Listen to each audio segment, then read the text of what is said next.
श्री स्वामी समर्थ. हर हर महादेव. देवादिदेव महादेव भगवान शिव यांच्या चरणी कोटी कोटी नमन. स्वागत आहे आपल्या सगळ्यांचेच आमच्या चॅनल पूजा आस्थावर. अधिक मासाचा आजचा 4था दिवस आणि सेवा करताना श्री स्वामी समर्थ महाराजांची सेवा कशी करावी, अधिक मासात कोणत्या सेवा केल्याने स्वामी समर्थ महाराज प्रसन्न होतील आणि त्यांचा कृपेचा वर्षाव आपल्यावर होईल, ते आज आपण या व्हिडिओमध्ये पाहून घेणार आहोत. तर चॅनलवर नवीन असाल तर चॅनलला आत्ताच सबस्क्राईब करा आणि बेल नोटिफिकेशनसुद्धा ऑन करा. रविवार 17 मे 2026 पासून अधिक मास सुरू झालेला आहे. मराठी नवीन वर्षातील हा अतिशय शुभ आणि महत्त्वाचा कालावधी. अधिक मासात वेळ काढून भगवान श्री स्वामी समर्थ महाराजांची सेवा करावी असे म्हटले जाते. यंदा 2026मध्ये ज्येष्ठ महिना अधिक असणार आहे. या कालावधीत या महिन्यात कुलदेवता, इष्टदेवता, भगवान श्री हरिविष्णू तसेच सद्गुरूंची विशेष उपासना, सेवा, नामस्मरण, पूजन, व्रत करावे असे म्हटले जाते. या उपासनेने अनेक पट पुण्य आपल्याला मिळते असे म्हटले जाते. या अधिक मासात श्री गुरुचरित्र, श्री गजानन विजय स्तोत्र, श्री गुरुलीलामृत, श्री स्वामी चरित्र सारामृत यांचे पारायण करावे हेही शुभ मानले जाते. श्री स्वामी समर्थ महाराज यांचे चरित्र म्हणजे श्री स्वामी चरित्र सारामृताचे पारायण करायचे असेल तर काय करावे, श्री स्वामी चरित्र सारामृताचे पारायण कसे करावे व कशा पद्धतीने आपण श्री स्वामी चरित्राचे पारायण करावे म्हणजे स्वामी समर्थ महाराजांची कृपादृष्टी आपल्यावर प्राप्त होईल आणि आपण त्यांच्या कृपेचा प्रसाद घेऊ. रविवार 17 मे 2026 रोजी अधिक ज्येष्ठ महिना सुरू होतो.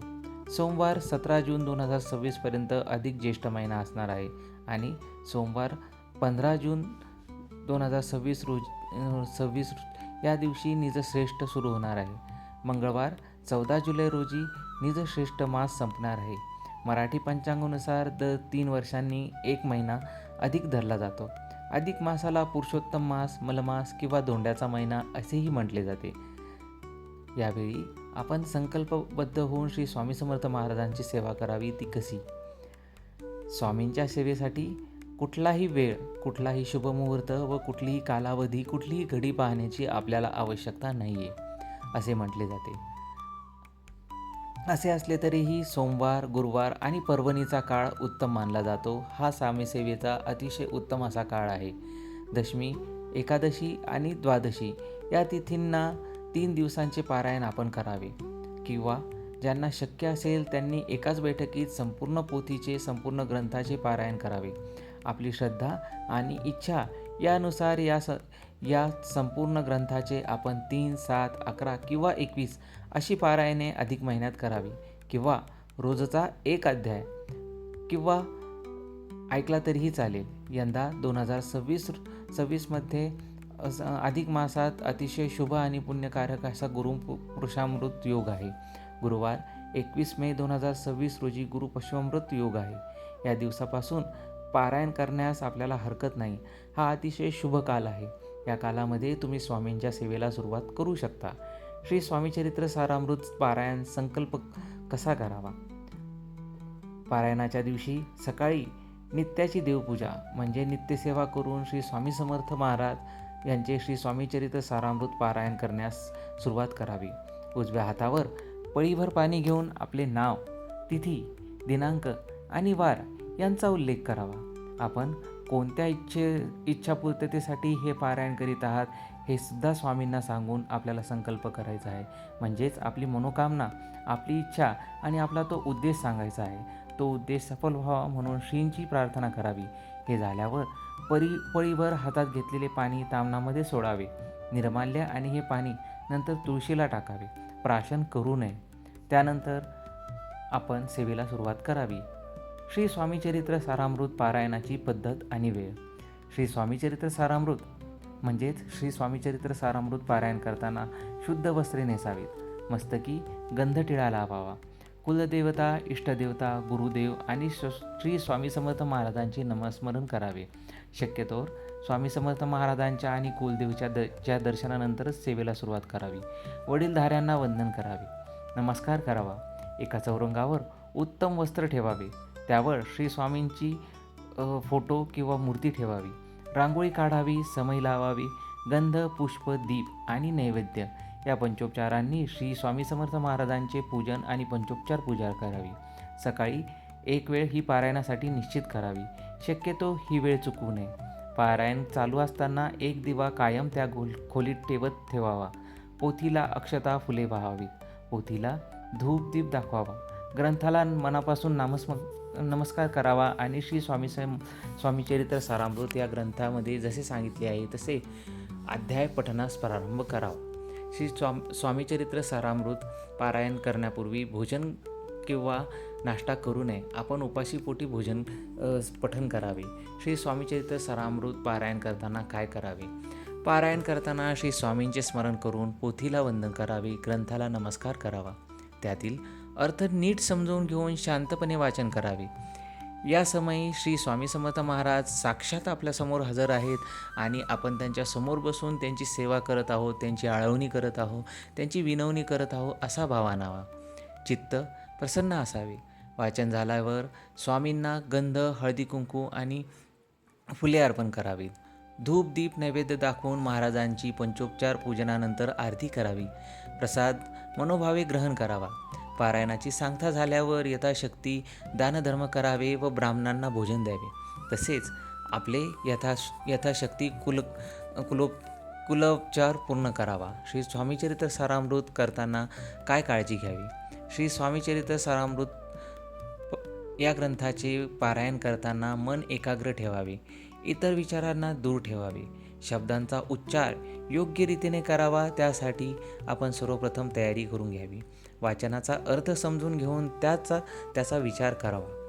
पारायण करताना भक्तिभावाने वाचन करावे. पूर्ण श्रद्धा आणि विश्वासाने श्री स्वामीचरित्र सारामृताचे पारायण करावे. पारायण काळात सदाचाराने राहावे आणि सर्वात महत्त्वाचे म्हणजे ब्रह्मचर्य पाळावे. वादविवाद, भांडण, तंटे टाळावीत. श्रींचे नामस्मरण करावे. त्यांच्या चरित्रकथांचे आशय लक्षात घेऊन त्यावर चिंतन आणि आत्मपरीक्षण करावे. वरील नियम हे सर्वसामान्य मार्गदर्शनासाठी आहे. आपण आपल्या परिस्थितीनुसार आणि श्रद्धेनुसार सर्व नियमांमध्ये बदल करू शकता. परंतु सेवा ही सर्वोपरी असल्याने आपण नियम पाळूनच सेवा करावी, तरच त्याचे पुण्यफल लाभेल ही गोष्टही आपण लक्षात ठेवावी. अधिक मासात पारायण केल्याने नेमका काय लाभ होतो हे आपण आता जाणून घेणार आहोत. श्री स्वामीचरित्र सारामृत पारायणामुळे मन शांत होते आणि प्रसन्न होते. तसेच ते एकाग्रसुद्धा होते. नकारात्मक विचारांपासून मुक्तता मिळून सकारात्मक विचारसरणी विकसित होते. भक्ती, श्रद्धा आणि आत्मविश्वास वाढतो. आध्यात्मिक उन्नतीसाठी अनुकूल वातावरण घरामध्ये, मनामध्ये व आपल्या चहूकडे निर्माण होते. त्यामुळे व्यक्ती आध्यात्मिक मार्गाकडे आपोआपच वळतो. इच्छा पूर्ण होण्यास मदत होते. संकटावर तसेच अडचणींवर विजयप्राप्ती आणि जीवनातील अडचणी दूर होण्यास मदत होते.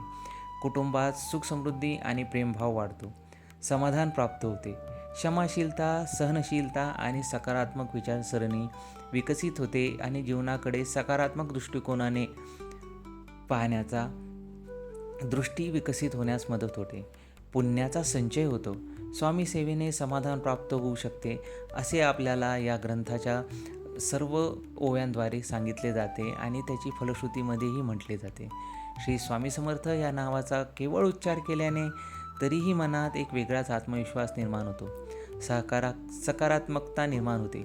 वेगळीच ऊर्जा आपल्या मनामध्ये, आपल्या जीवनामध्ये संचारते, जी का आपल्याला स्वर्गीय सुखाचा आनंद देते आणि प्रेरणा मिळते. श्री स्वामी समर्थ महाराज हे लक्षावधी आर्त जिज्ञासूंचे आश्रयस्थान आहेत. स्वामी आपल्यावर कधी कृपा करतील हेही कोणी सांगू शकत नाही. परंतु जेव्हा स्वामी महाराजांची कृपा होते, त्यांचे शुभ आशीर्वाद मिळतात, तेव्हा स्वामींचे अनुभव येतात, तेव्हा जीवन अगदी धन्य झाल्यासारखे वाटते आणि कृतार्थ असे वाटते. आपल्याला आपल्या जीवनाचा मार्ग आणि उद्देश कळल्यासारखे वाटते. भिवू नकोस, मी तुझ्या पाठीशी आहे, हे स्वामींचे कालातीत अभयवचन असून अशक्यही शक्य करतील स्वामी ही भाविकांची अतूट श्रद्धा आहे आणि याच गोष्टीची आपल्याला स्वामी सेवेतून प्रचिती नक्कीच येते. त्यामुळे स्वामी सेवा हाच एक पर्याय आहे हे आपल्याला लक्षात येते. स्वामींचे महात्म्य आणि महिमा कालातीत आहे. स्वामी म्हणतात की जो माझा अनन्य भावाने भक्ती करतो त्याचा योगक्षेम मी स्वतः वाहतो.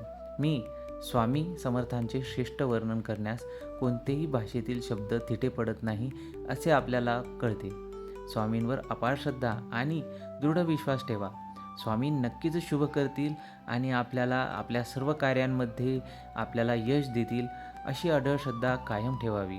श्री स्वामी समर्थांप्रती किंवा श्री स्वामी समर्थ महाराजांच्या सेवेप्रती केवळ नम्र, शरणागत आणि समर्पण भाव ठेवावा. स्वामींवरील निष्ठा आणि श्रद्धा कधीही कमी होऊ देऊ नये. स्वामी आणि स्वामींची सेवा करत राहा, हीच एक आपल्याला सद्बुद्धी लाभो. श्री स्वामी समर्थ.